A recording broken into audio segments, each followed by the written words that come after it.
Salut! Aujourd'hui, je vais vous parler du Sony A7 IV et est-ce que je vous le recommande pour un usage de photos et vidéos animalières ainsi que du 200 à 600 mm. Pour remettre un peu de contexte, dans le passé j'ai utilisé un Nikon Z6, puis un Fujifilm X-T3 et enfin un Canon R6. Le Nikon il était un peu moyen en autofocus. En photo ça allait, mais en vidéo, par exemple pour les oiseaux en vol, c'était un peu compliqué, donc je l'ai revendu. Le Fujifilm il était mieux, mais sa montée en ISO était pas assez performante. En basse lumière, pour les blaireaux ou les chouettes, c'était un peu limite. Le Canon, lui, était très bon en autofocus, en basse lumière, mais son ergonomie était pas très pratique. Il n'y avait pas de mode customisable en vidéo et c'était pas pratique pour passer de la 4K, puis à 120 images par seconde, puis revenir en 4K, et ça m'a fait louper plein de plans. En plus, le Canon R6, il surchauffe en vidéo pour les longues captations, donc c'était vraiment pas un boîtier fait pour moi. Et puis, il fallait passer par une bague d'adaptation pour des objectifs entre guillemets abordables. Parce qu'en monture native, il n'y avait que le 100 à 500 mm qui ouvre à 7.1 et à 3000 euros. Donc j'étais pas très chaud et je voulais absolument le Sony 200-600 mm pour son zoom interne, et j'en reparlerai un peu plus tard. Pour faire simple, le Sony A7 IV, vraiment, je l'adore. Déjà, ergonomiquement, j'ai absolument rien à redire. Il y a 3 modes customisables en photo et en vidéo, donc ça fait 6 modes, et on peut même en rajouter encore 3 avec le mode SNQ. Il y a plein de boutons personnalisables qui me permettent de régler le profil d'image, le mode APS-C, la balance des blancs, les collimateurs autofocus, etc. Et puis les menus Sony, qui étaient décrits auparavant, un peu compliqués, etc. Par exemple sur la 7 III, franchement pour la 7 IV, je les trouve vraiment bien fichus, il n'y a aucun problème. L'autofocus sur l'œil des oiseaux ou des animaux, ça aide vraiment. J'ai pu à me soucier de l'autofocus en vidéo quand le sujet il est proche et la profondeur de champ est faible. C'est vraiment pratique. Ça me permet de me concentrer sur le cadrage ou le mouvement des animaux et c'est vraiment super pratique. Par contre, il faut savoir que c'est pas parfait à 100%, par exemple quand le sujet est très loin ou par exemple quand il tourne la tête. Là on peut voir sur cette vidéo le petit carré qui décroche et ça peut éventuellement faire rater la mise au point et ça peut la faire par exemple dans le cou de l'animal. Mais je peux dire que globalement, c'est vraiment très fiable. Pareil en photo, j'ai rien à redire, il est vraiment excellent en autofocus. Et pour moi, la rafale à 10 images par seconde, je trouve ça largement assez. Et je suis même en dessous, je me cale environ à 5-6, parce qu'ensuite en rafale, pour moi c'est trop d'images à trier. Mais pour des personnes faisant exclusivement des oiseaux rapides, par exemple je pense des colibris, du martin pêcheur, ou d'autres sujets très rapides, je comprends que ça puisse être juste, il faudra peut-être voir pour un autre modèle. Petite pause dans la vidéo, si la nature et la photo et la vidéo animalière vous plaît, n'hésitez pas à vous abonner, ça soutient la chaîne, ça soutient mon travail et ça me donne envie de faire encore plus de vidéos. Pour la qualité d'image du Sony, les 33 mégapixels, c'est vraiment apprécié. Par rapport au 20 du R6, je sens vraiment la différence et je peux cropper sans vraiment une grosse perte de qualité.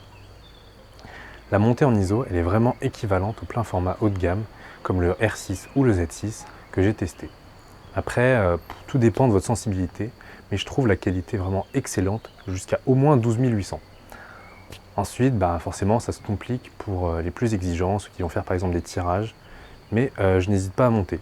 Pour moi, vaut mieux un bon comportement trop bruité que rien du tout, voire même une photo floue. Je vous montre un plan avec des blaireaux à f2.8 et ISO 102 400, donc vraiment des conditions extrêmes de lumière, je les voyais vraiment à l'œil nu. On voit qu'il y a du grain, mais ça reste du grain, c'est pas horrible. Pour rester moins extrême, je vous mets un plan des frais à ISO 32000 et pour moi, ça reste vraiment très exploitable. Il se passe des choses, c'est regardable, franchement, tout va bien. On a reproché au Sony A7 IV aussi le crop en 4K 60 images par seconde. Pour moi, c'est un problème et pas vraiment un problème. Vu que j'ai un zoom, c'est pas si grave et je peux m'ajuster pour le cadrage. Et puis, on est rarement trop proche d'un sujet, donc ça devient un équivalent 900 mm en APS-C et ça permet vraiment d'être proche et l'image est belle. Par contre, si je veux filmer à 200 mm, ça devient un équivalent 300 mm et je peux pas aller plus bas en focale, donc tout de suite c'est très serré si je voulais vraiment cadrer large avec l'environnement de l'animal. Qu'est-ce qu'il en est de la stabilisation? Le boîtier il a un capteur stabilisé avec le couple 200-600 mm. J'arrive à faire des photos à main levée à 600 mm à environ 1/30 de seconde et je peux même descendre selon le scénario parfois à même 1/15 de seconde et ça reste net. Par contre pour de la vidéo c'est une autre histoire. Il n'y a pas de miracle et à 600 mm il y aura toujours un peu de tremblement à main levée.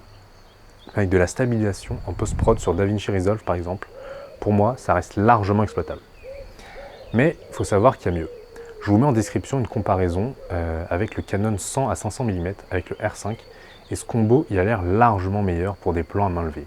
Mais bon, il faut dire qu'après, il est plus léger, donc c'est plus facile à stabiliser. Quand j'avais mon Z6 et le 200-500, j'avais l'impression que la stabilisation était aussi un peu meilleure, mais c'est difficile à quantifier. Le piqué du 200-600 mm, on va pas en parler des heures, il est excellent. J'ai pas de 600 f4 pour comparer, mais avec les bons réglages, vraiment, je le trouve incroyable et excellent. Il a un bokeh plus doux et il sera meilleur que les autres zooms, comme le Tamron 150 à 500 mm et le Sigma 150 à 600 mm, car il a plus de lamelles, ça adoucit le flou, et il a une plus grande ouverture et une plus grande focale que le Tamron, ce qui adoucit plus le fond. Aussi, le zoom interne sur le terrain, c'est vraiment hyper pratique. On peut tourner la bague avec seulement 2 doigts et vraiment sans effort. Ça ne change pas l'équilibre sur un trépied et en affût, ça permet de limiter les mouvements, ce qui peut éviter la fuite d'un animal.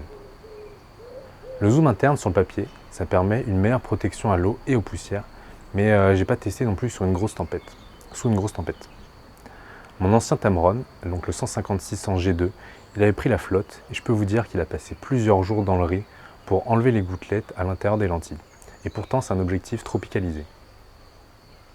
La seule chose que je regrette avec cet objectif, c'est son encombrement. Il prend quasiment toute la place dans mon sac. Mais bon, à la longue, on s'y fait. Et aussi, j'ai un très grand sac. Le poids, pour moi, c'est pas un problème. Je le trouve hyper équilibré et même en randonnée, je le trouve vraiment transportable. En portant par le collier de pied, franchement, ça le fait. Par contre, le collier de pied, justement, il n'a pas de monture arc à Swiss intégrée. Pour certains, c'est un problème, pour d'autres, non. Le Tamron 150 à 500 mm, par exemple, lui, il en a un et le Sony n'en a pas. Je chipote un peu, mais ça aurait pu être un détail vraiment apprécié. En définitive, en animalier, si vous voulez un combo ultra polyvalent en photo et en vidéo, avec une qualité d'image irréprochable et un autofocus très fiable, une très bonne qualité de construction face aux intempéries, je peux que vous conseiller le Sony A7 IV et le 200-600 mm. Je vous mets des liens en description pour les acheter. A bientôt pour une nouvelle vidéo. Salut!